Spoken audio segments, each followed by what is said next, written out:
Bonjour Pierre Tapie. Bonjour. Vous êtes président de la société de conseil Paxter et ancien président de la Conférence des grandes écoles et de l'ESSEC. Tout à fait. Les écoles de commerce ont été pionnières dans l'internationalisation de leur parcours d'études, vous l'avez vécu à l'ESSEC, et ont multiplié leurs implantations internationales pendant que certaines ont préféré multiplier plutôt les échanges avec des établissements existants. Alors selon vous, est-ce qu'il faut multiplier les implantations ou les échanges ? Il n'y a pas de règle. Il n'y a pas de règle. La seule règle, c'est qu'il y ait une stratégie cohérente d'une école à partir de ce qu'elle est déjà et à partir de ce vers quoi elle doit aller. Une école qui n'aurait pas de stratégie d'internationalisation est une école qui, à moyen terme, s'évanouira d'une certaine manière, ou en tout cas deviendra insignifiante.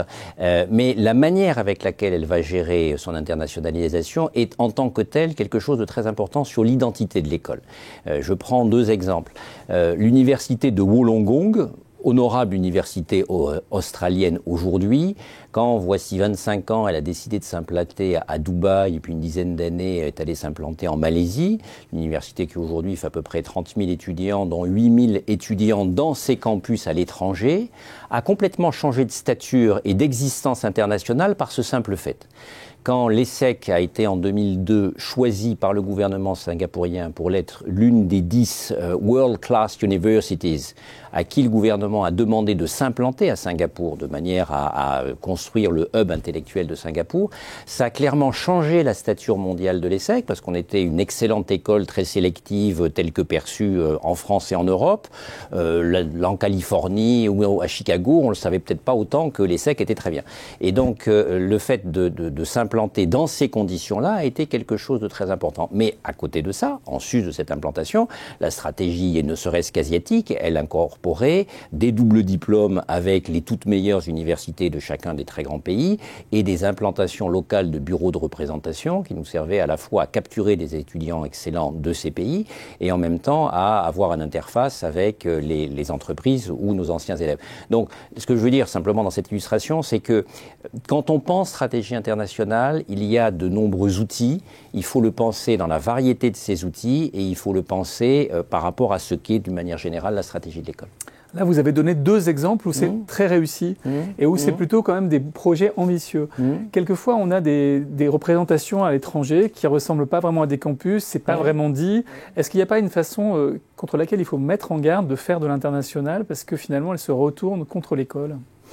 C'est pas parce que vous avez une petite implantation que ça ne serait pas pertinent. Une école, par exemple, qui aurait une implantation en Chine ou en Inde, qui est d'abord destinée à promouvoir l'école vers les étudiants indiens et en même temps à être un lieu d'interface avec des universités indiennes avec qui elle peut avoir des partenariats, des doubles diplômes, que sais-je, c'est pas forcément une mauvaise stratégie en fonction de ce qu'est l'école, de ce que sont ses moyens pour investir.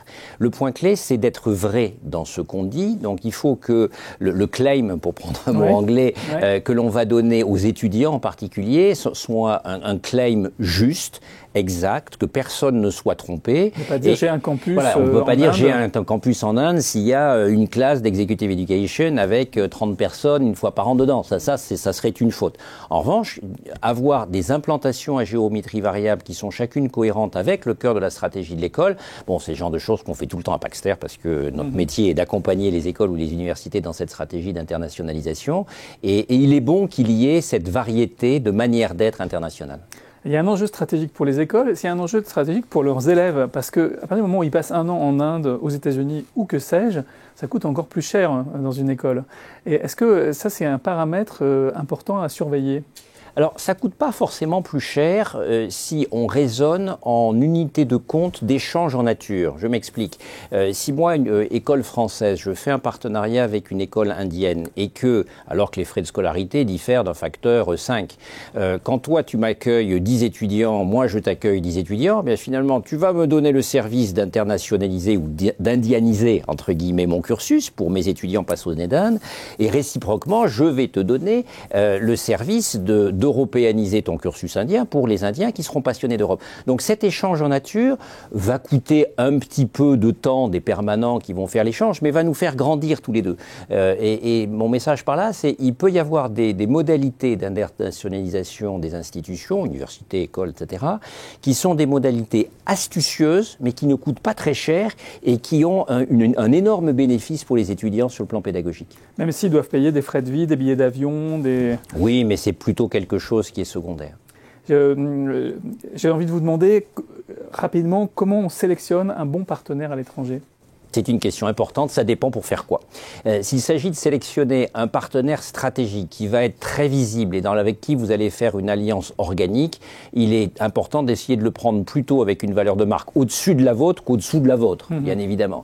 S'il s'agit de sélectionner un partenaire avec qui vous allez faire un échange d'étudiants, eh bien l'essentiel c'est que l'expérience étudiant quand il ou elle va aller là-bas, soit d'une expérience exigeante, forte, dans un environnement nouveau où il ou elle est accompagné. Et donc, la manière même par exemple, vous allez, dans le premier cas, choisir des gens à très fort potentiel de marque. Dans le deuxième, à très forte exigence pédagogique. Ce n'est pas forcément les mêmes. Pierre Tapie, merci pour cet éclairage. Merci à vous.